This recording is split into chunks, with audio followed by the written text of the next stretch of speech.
Number 10 on the listener-generated power rankings, that's the TCU Horned Frogs. And Mitch, the Horned Frogs, we were starting to have some questions, and we really just wanted to see what a baseline year was for Sonny Dykes at TCU, because obviously a couple of years back they had the massive, amazing high of running to the playoffs.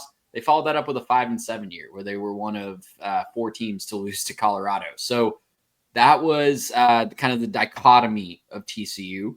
They had a quiet bounce back season last year. It didn't start great. They started 3-3, and we were asking some real questions after they lost to UCF and Houston in that opening stretch of the season. But they finished 6-1.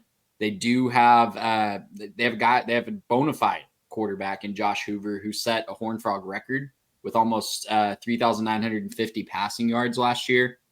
He was courted by Tennessee in the offseason in the wake of the Nico Yamaleava drama, but ultimately decided to stay with TCU, stick it out there. And now he's coming back to be the face of this offense that will look to have yet another solid season. Yeah, I really am a big fan of Josh Hoover. I wrote that the biggest advantage that Hoover could have this year is a competent running game. At times, TCU's offense was so one-dimensional last year. And while they had a bunch of tremendous pass catchers, and when the offense was flowing, Hoover was stacking up yards and racking up touchdowns. But in those losses to SMU and to Houston and to UCF, you go back and you look at the rushing totals in those losses, and the Horned Frogs just couldn't move the football on the ground. So I do think a big part of the cog, or a big cog in the wheel this year for TCU making a run at the Big 12 championship game again is to balance out that rushing attack. They finished 112th in the country last year. They still found a way to have the 25th best scoring offense, the 8th best passing offense. So just some sort of progression to average on the ground would be a big win.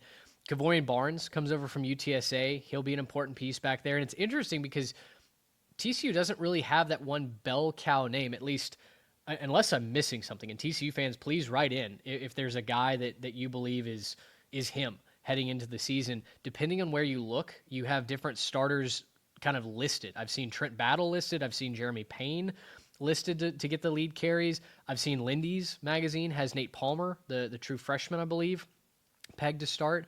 And then you've got Barnes, who comes over from UTSA. So I think at worst, you're going to have running back by committee, and hopefully those pieces together behind the offensive line really help this offense go. The pass catchers are the other storyline on the offense, because you lost quite a bit of production from last year's team. But Eric McAllister is back, the Boise State transfer who came in last year, had over 700 yards and 5 touchdowns. And then another Idaho kid in Jordan Dwyer comes over from the Vandals. He had almost 1,200 yards receiving last year and 12 touchdowns. So I kind of joked I didn't know that Sonny Dykes had a pipeline to the Potato State, but evidently TCU has got him hot and bothered up there in Idaho. Hey, you got to get them from wherever you can, right? Wherever you can build those pipelines. We've seen it on the college football video game. We'll see it with TCU dipping into Idaho, I guess. But yeah, I'm excited about this offense. They do need to be just consistent on the ground, right? 114 yards per game on the ground is not going to cut it. Good. Got to just be consistent. Got to keep them honest with the run game. It was never the primary threat, but it was always a threat when they made that run to the playoff a couple years ago. The defense was a lot better last year. In 24, it really bottomed out, but against the pass last year, they were only allowed 185 yards per game. They got 3 starters back in that secondary. They brought in Elijah Jackson from Washington, a guy that was a 13-game starter on the team that made it all the way to the championship for Washington a couple years ago. So I'm really excited about that secondary. You've got Devin and Marquise Deal anchoring that defensive line. Could be one of the better defenses in the conference yet again. And I wrote that Andy Avalos is a defensive genius, and very similar to Ryan Walters, leaving Purdue as a head coach and going to Washington to be a defensive coordinator. I feel like this is where Avalos really gets to shine. There are some guys that just are not the best head coaches, but boy, you plug them in on whichever side of the ball they specialize in, and they absolutely shine. And I think Avalos is in a fantastic spot here in Fort Worth with TCU. They were 103rd in total defense in 2023 in that just lost 5-7 campaign. They made the jump all the way to 45th last year under Andy's tutelage. So I feel really good about some of the new names that they brought in along that defensive line. Bud Clark is back in the secondary. TCU's a team that's hard to ignore when you're talking about programs that might be on the verge of kind of breaking through and making a run to 10 plus wins. Yeah, I think when you look at how our listeners ranked them coming in at number 10, it might feel a little disrespectful. But then you look at the schedule, Sure. and I'm a little bit concerned about just how difficult it is. It's probably the toughest schedule in the entire conference, just from top to bottom. 2 Power 4 games in the non-conference. They go to North Carolina. Again, we have no idea what the Fighting Bill Belichicks are going to be this year, but got some interesting pieces there.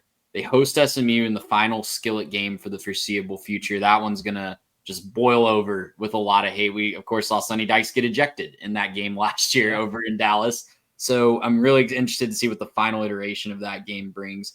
Then you get to the conference schedule, and they don't miss very many contenders. They do somehow don't play Tech. That's just a gross oversight from the Big 12 schedule makers. So I don't know who needs to be fired from that for not making that happen, but someone does.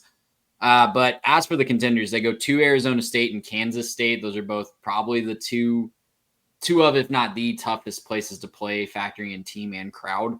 And then they host Baylor and Iowa State at home. So that's just 4 games right there that you're probably looking at hoping you go 2-2. So not knowing how they're going to do in that non-conference schedule, having that tough slate and not missing very many contenders, I don't want to say this, but when you don't have everything clicking on offense, when you feel one-dimensional on offense until proven otherwise, that's when things could start to spiral out of control if you're not careful, in my mind.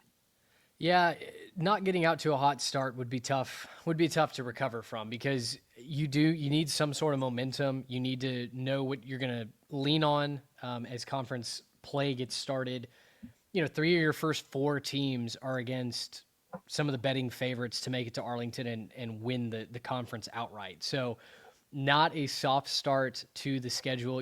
SMU's replacing quite a bit, and TCU has had SMU's number over the last several years. Last year was quite a different story, but this is also a different SMU team, as we'll talk about in the ACC preview next week as well. So I think that one is more wide open than what maybe the casual fan might kind of guess off the rip. If TCU can survive the first 6-7 games at West Virginia, then you play Iowa State, probably a loss, although it's at home in Fort Worth, at BYU, at Houston, home against Cincinnati. There is an objective easing up in the second half of the schedule. It's not much. I think we like a number of those teams on that list. We have not talked about BYU yet. We have not talked about Iowa State yet. So there's a lot still at play, but nobody saw TCU coming a couple of years ago either when they made that run to the national championship. And so I think I don't believe that it was just a complete accident that Sonny Dykes got TCU there. I think he found what was working in year 1, and they ran with it, and they played really good defense, and they took some people by surprise.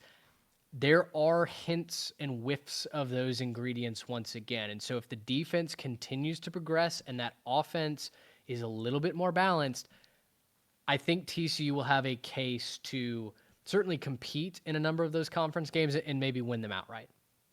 Well, they're another team, too, that I just like the most important pieces. I like the quarterback. I like the defensive line. I like the pass rush. I like the offensive line. Had some hiccups at times. They struggled in the run game, but they were really good at pass blocking. They kept Josh Hoover on his feet more often than not last year. So, yeah, I think this is a team that has some really good pieces and will probably finish higher than the 10th that our listeners have them.